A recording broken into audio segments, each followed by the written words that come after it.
Welcome to Comic Book Nation, the official podcast of Comicbook.com. I am your host, Kofi Outlaw, and I am still, apparently, the reigning world champion. Kofi. If you have no idea what that is a reference to wrestling, because on the podcast today, we have my co-host, Matthew Aguilar, and we have brought back Connor Casey, one of our WWE experts. And if you couldn't tell from that intro, we are going to be talking about some WWE today because we are going to be recapping the Money in the Bank event. If you haven't been listening, our last episode, we kind of had Matt and Connor predict what would happen during Money in the Bank.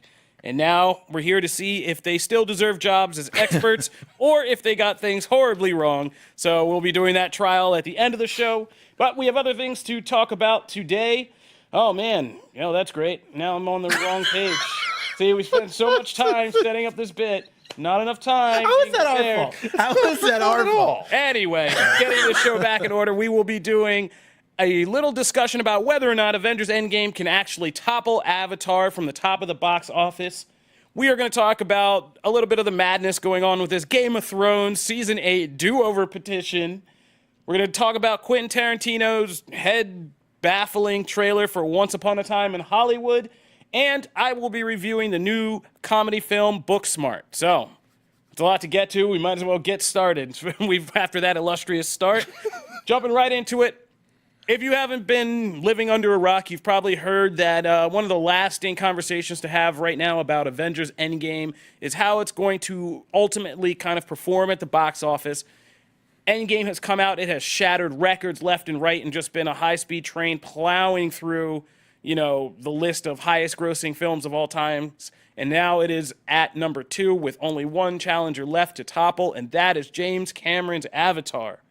So, last time I checked, what were we, like 700 million or something like that, or not even that much anymore? No, it's only the gap. Yeah, talking about the gap between. It's only 160, right? Yeah, it's under the 200 million mark. Yeah. Wow, really? Yeah, it's that close. It's jumped. It's that close. Yeah. So anyway, just to reframe, it was 200 before Sunday. Then Sunday happened. It's like 172 now. Yeah. Yeah, I was just writing all last week trying to instigate this whole thing with like, might not make it. And now gonna be close. Like, yeah.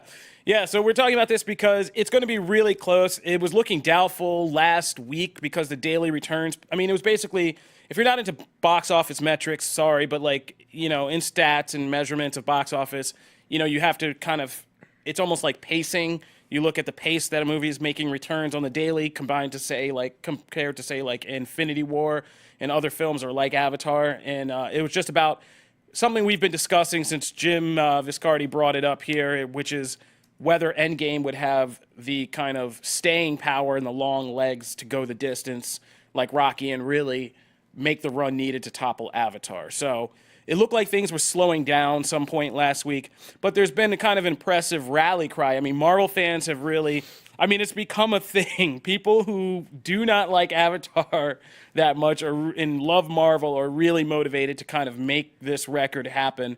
So they started creating hashtags. These are the fun fan movements, I guess. Yeah. Right? It is a positive one. It's people who are hating on Avatar, but it's hate in a positive way. Like, right. Let's go put our money where our mouth is and go out and do something. Support it, right? And support it. So, and that's fair game, right? That's not cheating or anything like that. So, and I was telling Jim too, it's not like Avatar didn't also do a reissue of their movie to make that. That's figured into that total. Mm-hmm. So yeah, I have no problem with this artificial let's make this happen type thing. Well, it's the same time. Black Panther was in theaters out for a very long time, even when the returns were slowing down on it. It was making money when Infinity War came out. But like Black Panther was still in theaters after the home video release. Yeah. So Marvel can extend it like that. They'll make I would it imagine if theaters are still making money off it, then they'll keep the movie in the theater. Yeah, I think, and the big hurdle, to get over was whether Detective Pikachu was going to come out and really just kill all momentum for Endgame, and that didn't happen. That's not to take away. Detective Pikachu's doing fine, but Endgame managed to roll through that block and still do pretty well. So, and it wound up losing to John Wick this weekend, right? Yeah, it lost to John Wick this weekend, but that was to be expected. Right, and it's got it, and Disney's got only itself to beat Right, this Aladdin. weekend with Aladdin. Yeah, exactly. So, in a lot of ways, Endgame will be good programming for people who like. There's still going to be this demographic of people who are not old enough to see John Wick, but don't want to go see Aladdin. So that teen crowd, something Yeah. like that. And that's what I was talking about, like Titanic. It's still good for that teen crowd that just wants to, like, get to a movie, and it's like, I'll see Endgame again. And again, all the people who want to do it just out of spite for Avatar. And So, wanna, but here's a question. This is one of my original questions way back when. Could the runtime be affecting its slowdown at this point? Oh, absolutely. I mean, I think it would.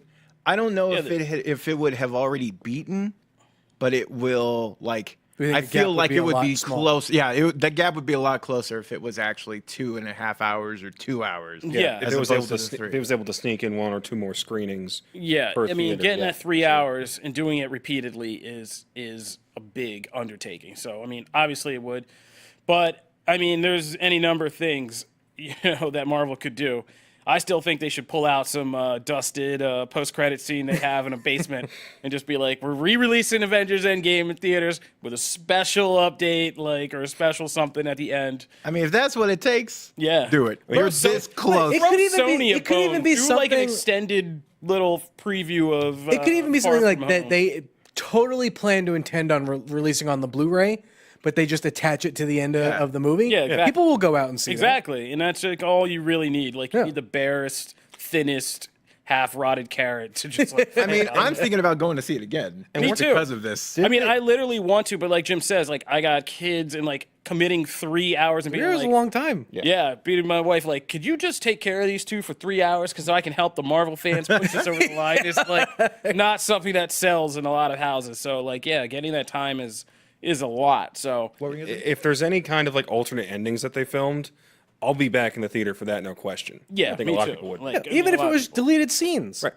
Like they could just put something. They could just say they're putting something special at the end, and people would go out to see it. Yeah, as a thank you. Yep. As Right. a thank you That's for right. helping us push this that's all the way PR over the spin line. for it, Yeah, of course. But all right, it sounds like we're pretty hopeful. I mean, it sounds like it could. We're pretty at least. I mean, I think it could happen. I do. It depends on what happens. If If it was still Godzilla, 100, like, I mean, Godzilla worries me a that little too, bit yeah. because John Wick and Godzilla and Detective Pikachu, that's a lot of market share to be eating. I think John Wick made way more money than I think a lot of people anticipated. Like just in looking at what the first one made, what the second one made, and now what this third one made, I think it was probably maybe 10 or so million more than. Yeah, I mean, we reviewed John Wick in the last episode. You can't hate on John Wick. They deserve that money. I mean, that was a great time. So, I mean, I'm cautiously optimistic. I'm just with, I did the Twitter reactions for this, and I'm just with the person who's like, can't we just get Daddy Warbucks to help us push this? I think if donor. it's Buy out not of theater. artificial, like if it were just to run its natural course, like Yeah. you weren't to, like Disney were to prolong or anything, and this rally cry wasn't there, I don't think it.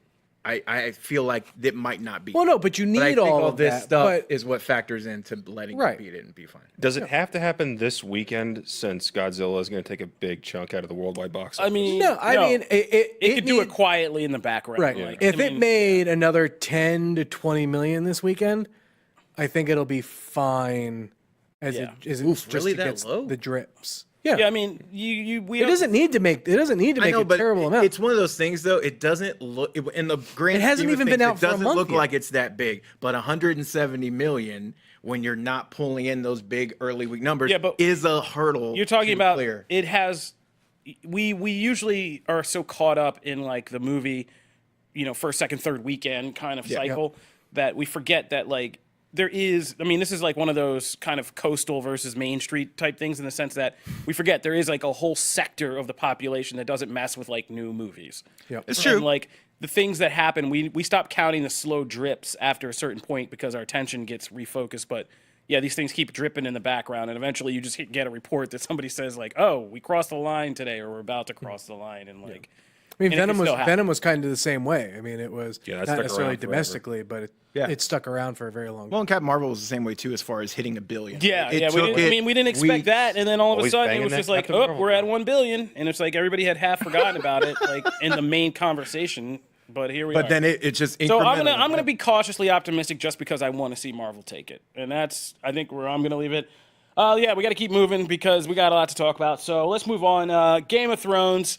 There's this petition going around for Game of Thrones season 8. By the way, if you have not heard, we've done 2 bonus episodes in between like our last episodes. One was about the Robert Pattinson Batman casting, so be sure to check that out because some people were saying in the last episode that we didn't talk about it enough, but we put it in its own episode. And another one has been about the Game of Thrones season 8 and the finale and all of that. So we have in-depth breakdowns, special episodes just for that. Make sure to check those out.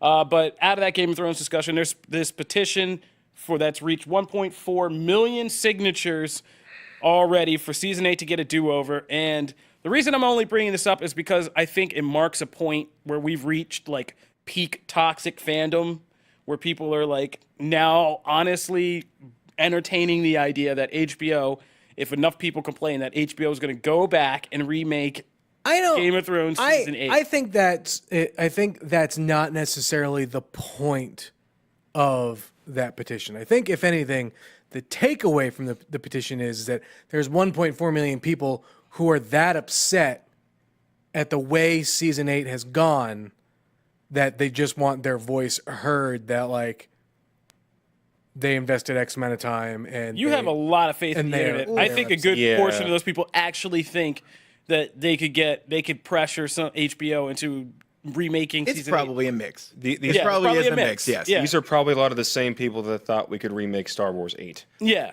And it's like, my thing will always is, come down to the internet got Sonic changed. Or Mass Effect 3's ending. Or Yeah. like this stuff has been going on for so long. I can't stand petitions. And like to me, that's like 1.4 million people that I don't need to talk to. You just cleared my friends list. Thank you. I don't do this whole like if you don't like art, that's fine. You can hate it. that's my whole point. But don't remake like and I That's don't like my it when whole they point. cater to That's them either. the only reason I brought this up. It's like, I think what Jim is saying is probably true. There's people who just want their voices to be heard, but I think some people honestly believe that because I have arguments online with some of these people who honestly believe that. And it's like, first of all, in crapping on this, you are crapping on a monument, in the case of Game of Thrones, a monumentous undertaking by a lot of people, hundreds of people who like put in work to make this show happen. And like, and that's fine. I get it. You don't have to honor them. You can still just criticize the actual thing. Yes. But to say it's not as easy as we just want a do-over. Like, you're talking about a year of people's lives, like a massive crew that has to be reassembled, locations, some of them really remote that have to be re-accessed, sets, all this stuff. Like, the bill you're talking about will never be worth the returns. It's never going to happen. So, And it as sets long a as terrible precedent. Yeah, too. and as long as if you want to do this and you want to criticize it, I can't tell you not to criticize Game of Thrones season 8. I have criticisms of Game of Thrones season 8 for sure, but let's just all be on the same page that these petitions should not actually result in any kind of action, nor should people be like going insane outside of HBO offices demanding this as real action. And I get it, and I even said this before, like, I get it, the hypocrisy, because I have pushed for something like the Snyder Cut, and I get the hypocrisy of that whole statement. Really? Yes, I know. I think that Just was the learned an case. awful lot right now. I'm gonna start That's only scooting this because couch I the other way. actually do think that there's enough of it there to put it out, and I really enjoyed the Zack Snyder DC universe, and I just wanted an ending. But yeah, I have to acknowledge, in keeping things fair, I have to kill that part of my own desire and say, like, yeah, these petitions should, I mean, let's just say, PSA, they should not result in any kind of real action or pressure, because that's insane. No, absolutely. So should Sony not have changed Sonic? No, they shouldn't have. I mean, They shouldn't have. Go with what you got. I think the Sonic thing is different because a fan literally took 5 seconds and made a much better Sonic. But that's Like, not practical to then go through an entire movie and reanimate all those. Like it's the same preposterous notion It's of a like, oh, you slippery can fix slope. this in a day. You got to keep in mind though, Sonic hasn't come out yet. Game of Thrones is No, already but out most and of that done. movie is still done. Yeah, but Yeah, but they, you can they explained arguably you can change anything in a film before release day. Right. That's fair game. It's the character's it's- main design. It's not the same. Okay, in but it's every not scene. animated design. Connor's exactly right. Like if Sonic had come out in theaters and fans were like, "I saw that, don't like it, go back, change it, present it to me again." Like That would be that's ridiculous if they tried that's where that. we are. This now. is still their vision. They should give a middle finger and say, "This is what And we're going I to agree release." with you. and they As would a make creator, no money. Yes, As a creator, that's okay. Then they learn. As a creator of internet, internet articles, I don't let people tell me what to do with how what I create. So like, If no one likes it, cool. You can crap on it all day. I'm not saying you can't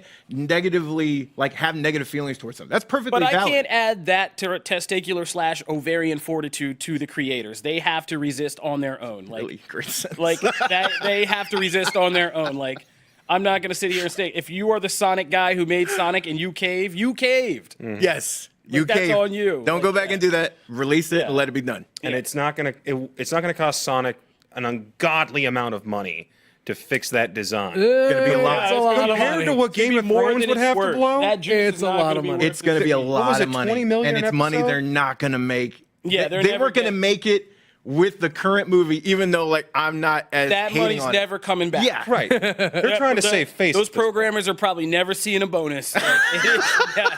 So just release it, let it be done. In Yeah. 2 years, the internet community will Sega do a Sonic not care about relaunch. Sonic, and Yeah, then you can Sega do relaunch a it. Sonic relaunch and bring back classic Sonic to the console. done, You know, yeah. there you go. Boom. You sell a lot of games. Moving right along. This one's going to be a quick one.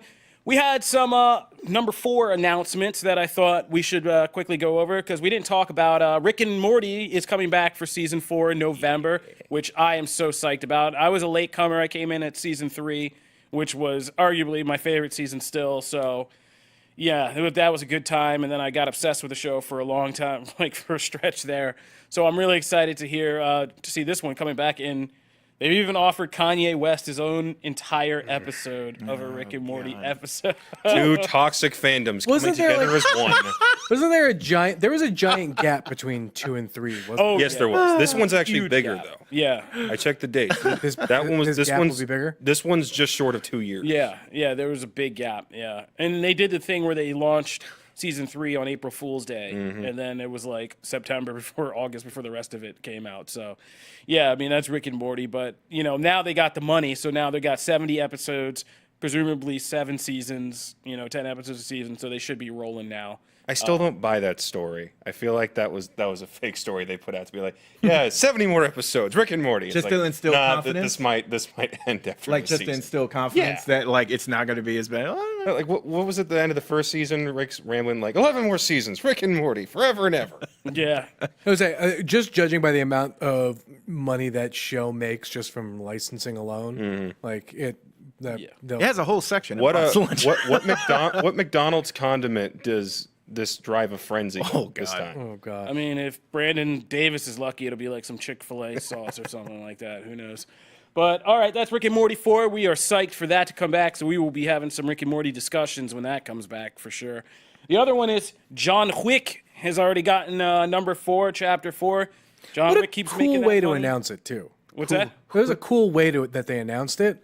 Oh, like, they send text messages. They to people? sent text messages to people. So people who signed up for like the John Wick 3 like trailer heads up and stuff like that.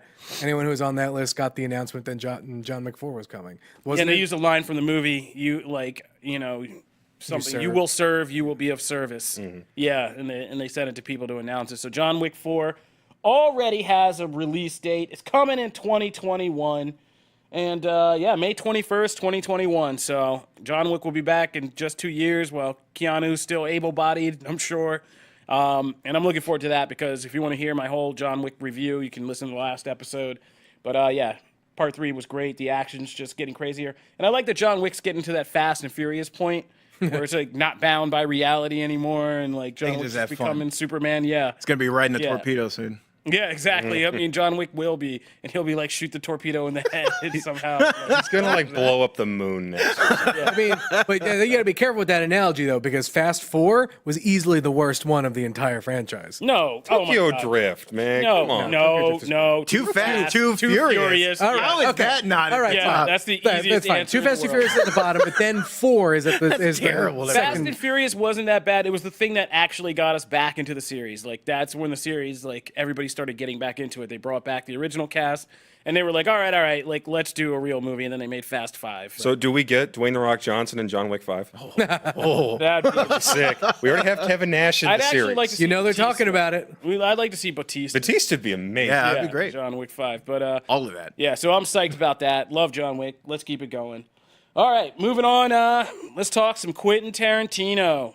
Today, just before we came in, we got the trailer for Once Upon a Time in Hollywood, which is by far, for me, Quentin Tarantino's most, I won't say like, it's not disappointing, but like hardest sell so far. Like, this is the one movie of his that I'm looking at and that I'm not instantly like I'm in. I'm kind of intrigued. I was really kind of psyched to see what this trailer would be. And it's growing on me. It's painting a much more interesting picture. And this looks like Quentin Tarantino's kind of indirectly direct reference to like the Hollywood experience, like what it's like, probably the good, bad, and ugly of that he's experienced, and the weird for sure mixed in. And just, it looks like it's going to be a very kind of expose about Hollywood through these kind of quote unquote fictional story means. But I'm kind of looking at it. If you haven't watched it, you should watch it. Basically, it has Leonardo DiCaprio as like an aging star in 1960s Hollywood. Brad Pitt is his stunt double. And it's just kind of this story about Leo's career and Brad Pitt's character's career as like, you know, Leo begins to age and begins to wonder if he can still do these kind of like action cowboy roles or if he shouldn't be doing something else. And Brad Pitt's getting told, you know, fed into his ear that he could become his own star. And it's kind of the relationship between these two guys in the context of this larger world, weird ass world of Hollywood where there's like a Bruce Lee character and Margot Robbie's playing this like, you know, famous actress. Anyway, yeah, it's hard to, I mean, this is the thing about it. Like, it's hard to sit down and just talk with somebody and explain like what Your note in the show notes is exactly kind of how I felt. You're just like, WTF is this movie? Like, I had no idea other than like, because there's just a bunch of weird shots. Like the shot that I legitimately laughed out loud is there's a shot where you see what you presume is Leonardo DiCaprio's trailer, and then you see Brad Pitt sitting in a golf cart, like parked right next to one another, and I was like, what is this? And then it's got I feel like it's got like Charles inside- Manson in it. Yeah, Charles Manson's in it, like ish, like the whole Manson thing in Hollywood in California in the '60s, and like that's what I think it is. It's going to be like a really inside baseball kind of look at Hollywood, and like the actual process of or the actual world of Hollywood and world of filmmaking and like what and fame and all that stuff. And it's kind of weird because it's like a personal place and kind of self-reflexive place that Quentin Tarantino's in with like The Hateful Eight, which was like, if you read a lot about Hateful Eight, is kind of a very interesting reaction piece where Quentin Tarantino had like real life socio-political disillusionment after like his whole run-in with the cops and all that. Yeah.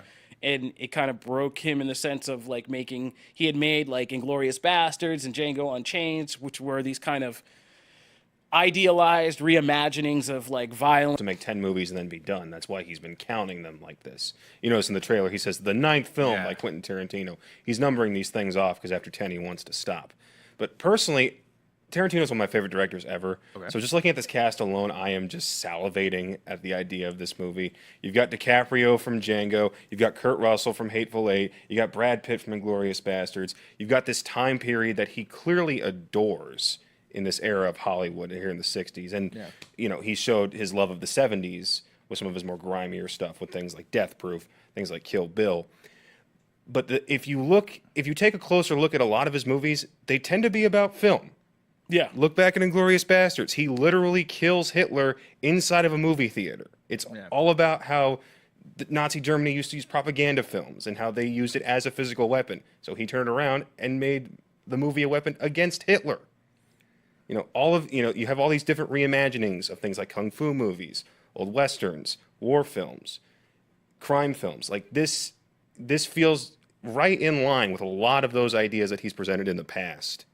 Yeah, but I think the difference I'm saying is like this one's kind of peeking behind the curtain of those things. It's like Right. him getting like not so much into, like I said, there's like a childlike phase of Quentin Tarantino, and I feel like we're into the more kind of adult man phase where you go back and you have to examine the things you loved as a child. And Right. like I said, Hateful Eight was his like social re-examining and being like, no, like this is the real world I live in. And like I think this is going to be kind of a harsh breakdown of the Hollywood behind the actual glitz and glamour of film. That's fair, and I think a lot of that nihilism is going to come from the Charles Manson subplot. Yeah, because it exactly. sounds like it's not just, oh, I'm living next door to Sharon Tate, and hey, there's some noises going on over there. Oh, well, back to our story. No, they're going to be directly intertwined with what's happening. Yeah, and I think he'll be like representative of the sickness in Hollywood and the craziness and all that stuff.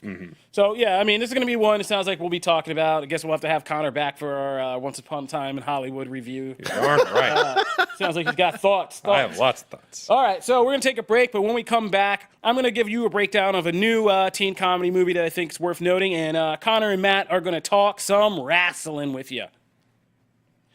All right, so I went out and saw the movie Booksmart, which is basically, if you've heard it described as female Superbad, that's a pretty apt description. I mean, it pretty much fits what this movie is.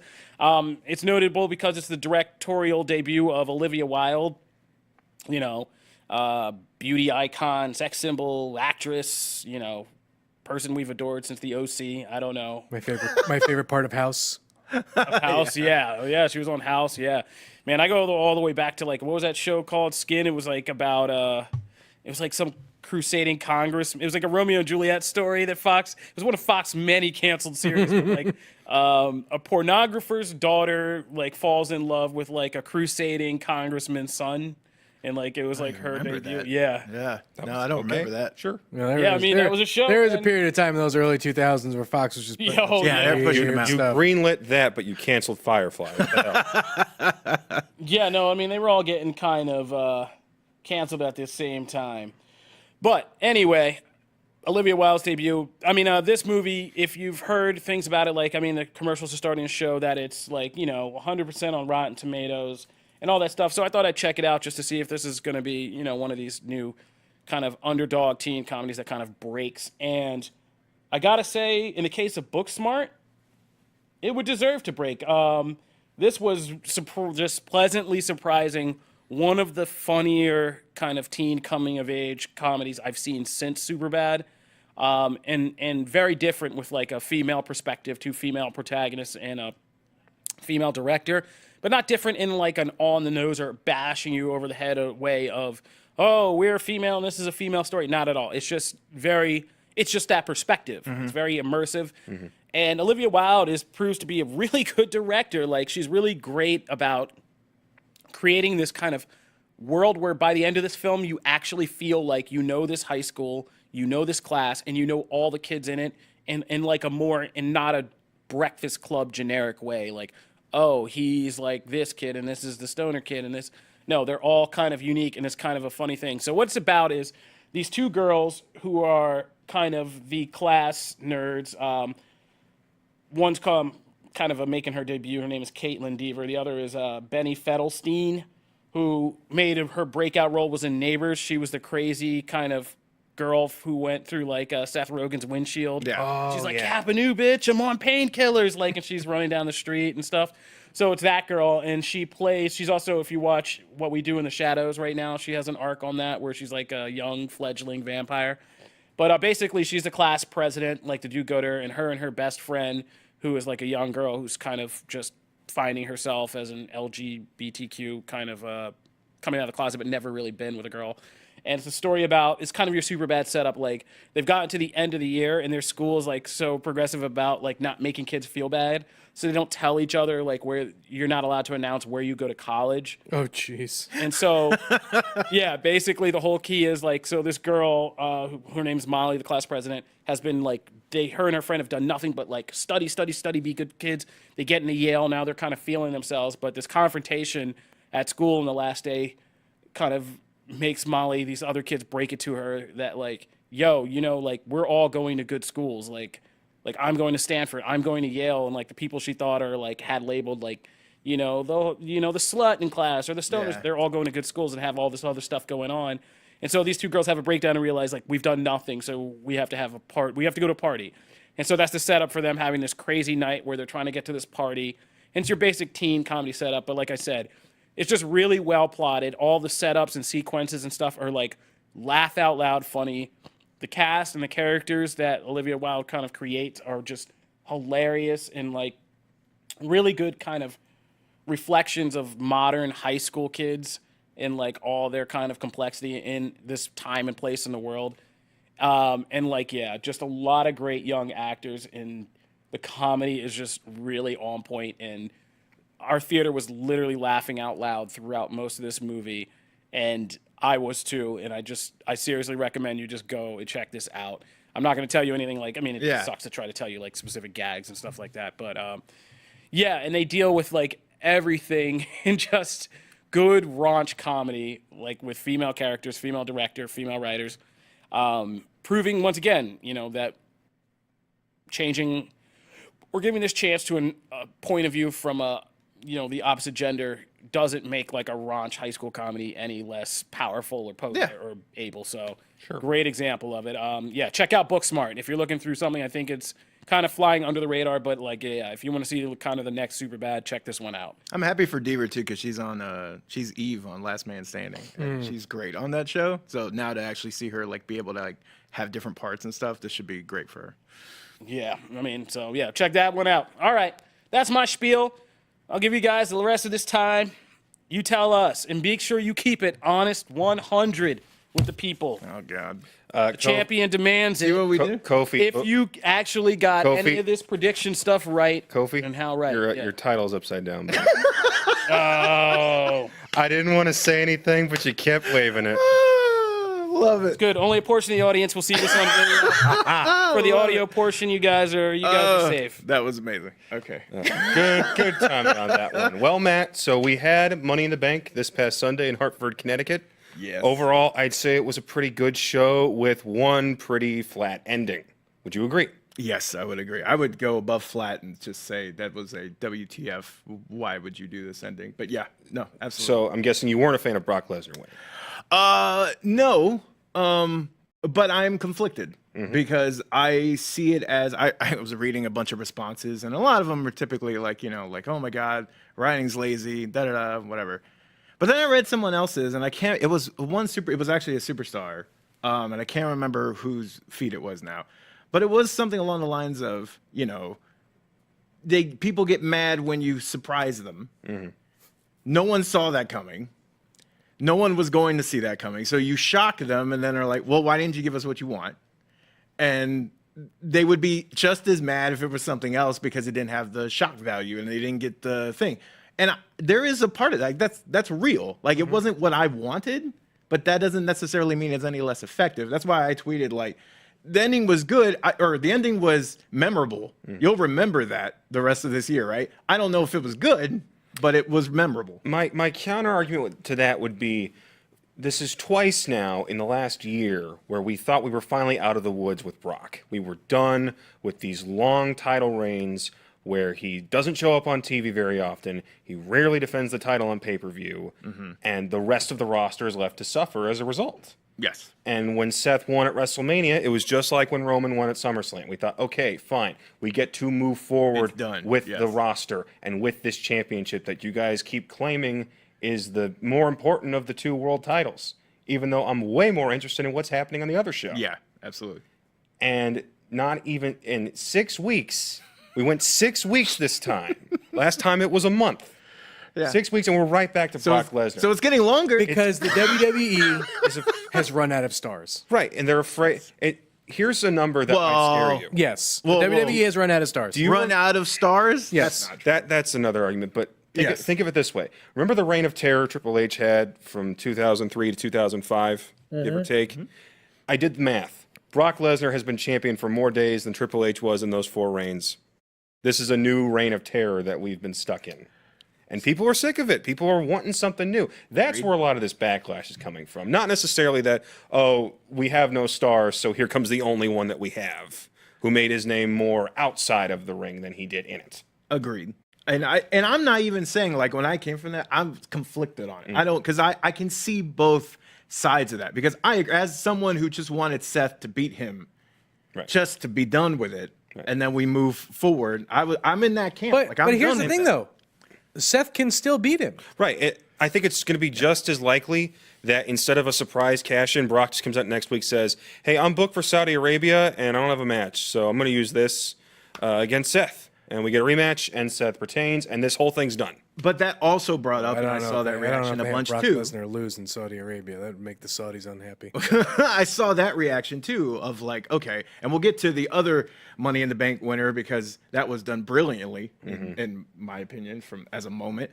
But then one's already cashed in. Right. So then your other one's on Lesnar. If he does just dump it and says, oh, well, I want my thing, then you're done already. Right. Like you've already lost your cash-ins for the entire year. I think this pay-per-view showed that they're kind of getting sick of the Money in the Bank contract concept. Because if you look at the past couple of years, basically since Seth cashed in at 31, look at how it's gone since. Sheamus cashes in, causes a start and stop feeling with Roman Reigns as world champion, and this whole thing falls flat. No one gave a crap about Sheamus' last world title run. Yeah. Dean Ambrose cashes in the night he wins it. Baron Corbin fails to cash in. Braun Strowman fails to cash in. Now you're on Brock Lesnar, who nobody wants. Over on the women's side, yeah, you had Carmella hold it for a long time, but then Alexa Bliss was a good run. wins it the night she cashes it in, the night she wins it. Yeah. It looks like they're trying to get rid of this as soon as possible rather than have it build somebody. But why? I think they're just shackled to the idea. But I mean, it could. I mean, but you saying that makes me think they could just be swapping the concept of the Money in the Bank holder with that stupid 24/7 title. Which we haven't mentioned yet. Wait, let's talk about that. The design is awful. Oh, we all God, it agree. looks like something you bought at a Dollar It looks Tree. awful. The only excuse I can give it is that I know It looks like Kofi's belt. his belt looks nicer. Yeah, That thing's plastic. that belt looks nicer My than the 24/7 plastic belt. That thing's plastic and it sits on my desk. It's like a Duck Dynasty belt. Why is it Right. so? The only excuse I can give it is that it's going to get dinged up because it's going to get dropped and thrown around and hit with people. So they probably need it to be kind of durable. That's the best excuse I can give that design. Otherwise, looks awful. Which, by the way, for those who don't know what it's the 24/7 championship, which essentially is. Can be defended 24 hours a day, 7 days a week. Anywhere by anyone. So already we're on our third champion. and it was just introduced last night. Which was an epic trolling of WWE. Oh, yeah. By having Mick Foley bring it out. Because the 24/7 rule was the rule that, that Crash Holly sort of introduced with the hardcore Everyone belt. thought it was the hardcore belt. And it was great. And so everyone thought, oh man, we're getting a hardcore title. This is going to be great. And instead, we get the 24/7 aspect of it, not the hardcore aspect of it. And you're just like and everything about that moment with the whole lower mid card of the roster running out like a bunch of idiots. Yep. Like Trying there was to someone split who up the played brothers. the Benny Hill music. Yes. Over the thing. And it was just like, are you serious? No. Someone pointed out that Bobby Roode. Did you see that Which part? on Twitter? Where they're like, his song was playing Stand and Fight as he was running, bolting out of the arena with the belts. I was like, yeah, okay. I mean, that 24/7 belt just sounds like something they invented for social media. So you have to keep checking Twitter to see if somebody jacks. But Very here's well the be. thing, they're already having fun with it. Because R-Truth is running R-Truth around has it thinking now. that it's the European Championship. You got Drake Maverick passing out wanted posters to everyone in the arena already. Like, you can have a lot of fun with this idea. They had fun with it with Yes. the Hardcore Championship. And I'm sure they got plenty of new ideas. An idea I heard get spitballed last night, have Braun Strowman win it. And just for a month, everyone's too afraid to actually challenge him for it. That would work. Yeah, that would work. Like yeah. there's a lot you can flex your creative muscles with this because it's the perfect title for Vince McMahon. If So he's it's- constantly changing his mind, you can constantly just have the belt lose. So it sounds like you like it then. I like the idea of it Okay. a lot. I hate the design. That's my okay, issue. so that's it. It's It just the really belt. is an awful. No, it's crap on a stick, but you like the idea. Oh, I love the idea. Okay, all right. But my concern is that, like, even with just the way they introduce it, where you have like literally wrestlers falling over one another to try and get it. Like the fun of it when it was the hardcore title was, like, I was telling Connor last night, like the Crash Holly match with the Headbangers at a Fun Zone USA, where like they had a match at a Fun Zone because Crash was just like chilling before Raw that night, and then there was a match. They brought Earl Hebner out to be the referee. As long as there's a referee there, Yeah. you can do the match. So they could have it at a McDonald's if they Yeah. wanted to. But And so like the idea of that, I think, is fun, but like if they're my worry is that they're going to try and fit too many people into this angle to just use them, yeah, it's gonna. than for it to actually like be able to carry some form of a story or whatnot. But I You- agree. you They can need have to a- stick it on a big man and let the big man just be like bully people around, because people are going to get real inventive to try and figure out a way. Like there were times where it was like during the hardcore title thing where like Pat Patterson, Briscoe, who were old as hell back then, won it, or one of them won it by like just like putting their hand over someone who was napping, Right. and just got the referee to you go can 1, have- 2, 3, you and they can- got the title and they Every time I ran. hear you guys talk about wrestling, It's the and we greatest work in thing an ever. office where we talk about like the ridiculousness of comic books and anime, yeah. but yet somehow wrestling keeps topping the pile as like the most. John Oliver had the best quote: "Wrestling is better than the stuff you like." So we do need to get to the other Money in the Bank. Right. Bailey cashed in. It was a great moment. I want to hear you say it, Matt. I was wrong. And Connor was right. Don't lie to damn the right. people. Connor was right. You're I damn talked to right. it on Twitter too. I was open. I was like, yeah, I was wrong, and I was wondering how long it would take him. It actually took you longer than I thought. Can the guys in It the was like back an get that hour on later. loop, please? It was like an hour later. He was like, so Because I who was right? busy writing for Comicbook.com. I'll have you know. So Becky went from 2 belts to 1. No more T-shirts. Oh well, that's still so. I know. That's what I said. As was last- proved to That's me what last I said time. last I got week. argued down on that.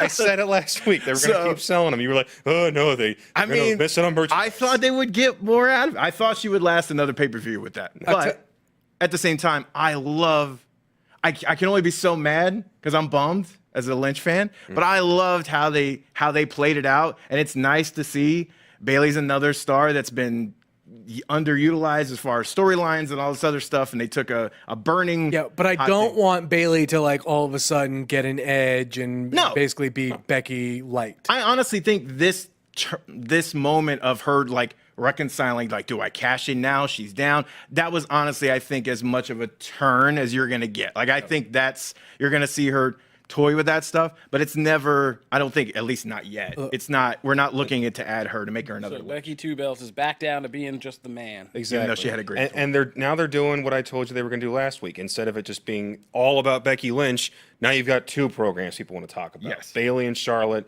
Becky and Lacey.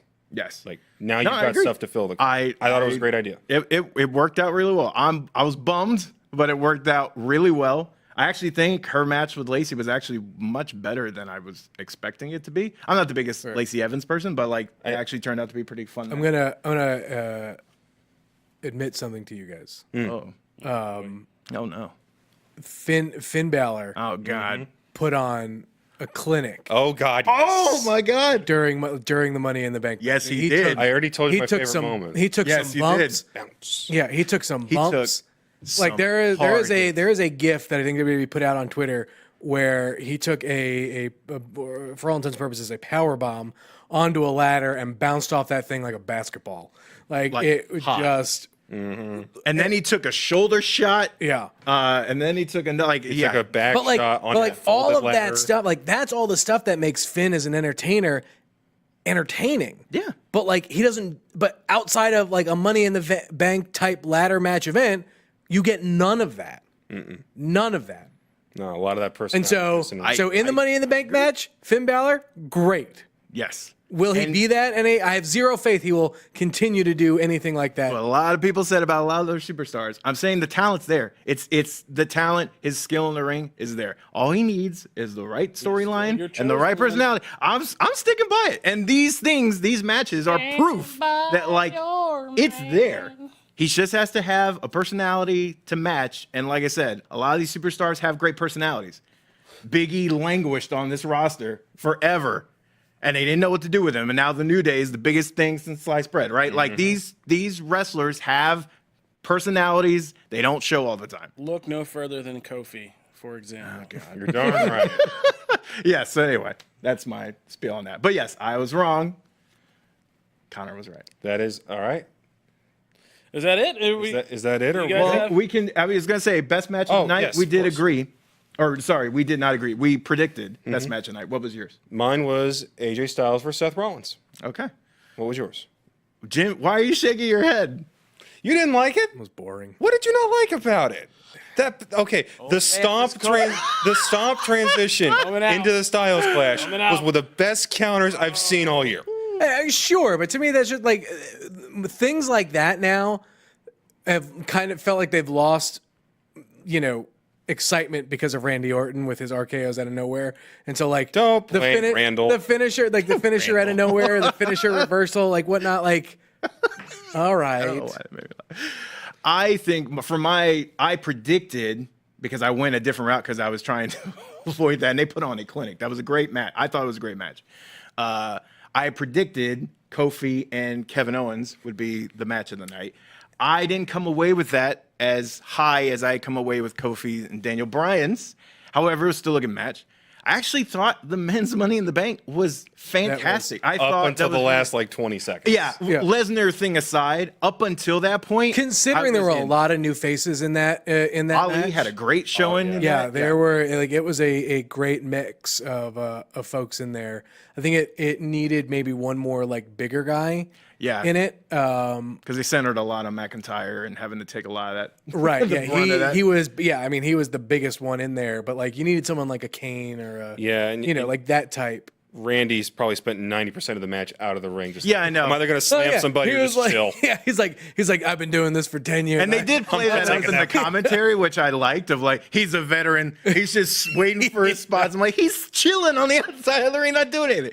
But yeah, I thought they had, that's everything I want out of those kind of matches. And I came away like, that's a great match. I got to say I was bummed Sammy wasn't in it because once he was put into the match, I'm like, you've got the most momentum going in. Hung upside down. Hung What the upside down heck like was the that? freaking Batman attacked him. Also, can we say Alexa Bliss was the other one removed from the match ahead of time, and then she shows up on And still, Raw? she's hurt. Like, Is that like? Are we come to the conclusion that she's all hurt, or are they signs holding keep her for pointing to it storyline? it was a concussion back in like October and whatnot, which is why she went up out of Evolution.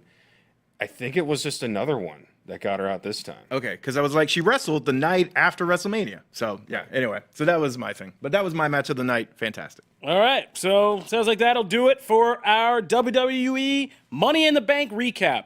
And subsequently, as for this whole episode of Comic Book Nation as a whole, if you are just now getting into the show, you can always find new episodes every Wednesday and Friday, plus bonus episodes we put out, like Robert Pattinson's Batman casting, like the Game of Thrones finale wrap-up.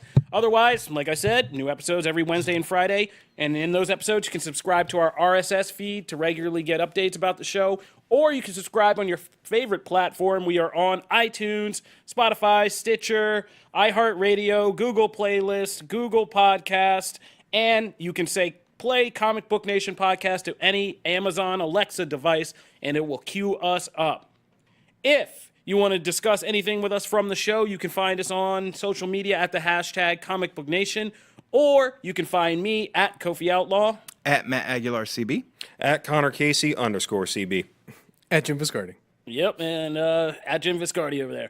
And if you like the show, be sure to go onto your favorite platform and leave us a 5-star review, because we will check them, read them, and if we read yours, we send you some comic book swag as a thank you gift. And you guys have been great about that, so yeah, please keep them coming. That'll do it for Comic Book Nation. We'll see you guys next time. We're out. Deuces. Later.